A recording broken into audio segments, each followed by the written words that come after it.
सोचने में कि मार्केट चलेगा कि नहीं चलेगा, ये फंड चलेगा नहीं चलेगा, उसका चलेगा नहीं, वो सब बात सही है भाई।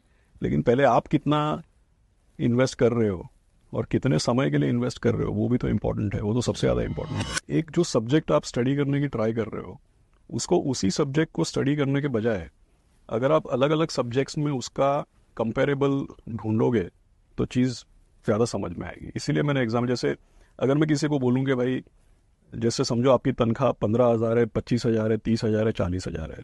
समझो आपका एम्बिशन 2 व्हीलर लेना है, 4 व्हीलर लेना है, 25 लाख का 4 व्हीलर लेना है, एसयूवी लेना है। एम्बिशन चेंज होता है, आपका स्टैंडर्ड ऑफ लिविंग चेंज होता है, आपकी तनख्वाह चेंज होती है, आपकी रिस्क टेकिंग कैपेसिटी भी चेंज होती है, आपके एक्सपेंसेस ईएमआईज ये भी चेंज होते हैं।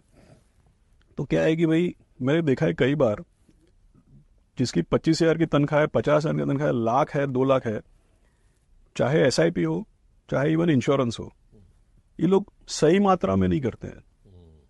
देखिए, म्यूचुअल फंड तो चलेगा, शेयर बाजार तो चलेगा, अपना ये रिटर्न भी बनाएगा, लेकिन सबसे बड़ा डिटरमिनेंट तो यही है ना कि भाई आपकी स्टैंडर्ड ऑफ लिविंग तभी चेंज होगी, या आप अपनी महत्वाकांक्षा तभी पाओगे जब आप सही प्रमाण में उसका इन्वेस्टमेंट या सेविंग करोगे।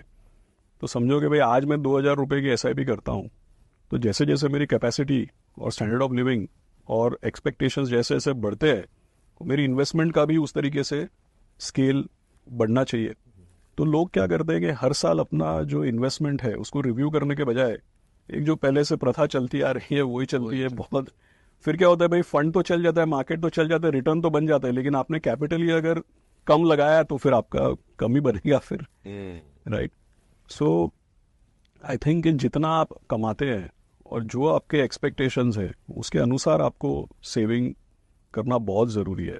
लोग बहुत समय डालते हैं ये सोचने में कि मार्केट चलेगा कि नहीं चलेगा, ये फंड चलेगा नहीं चलेगा, उसका चलेगा नहीं, वो सब बात सही है भाई।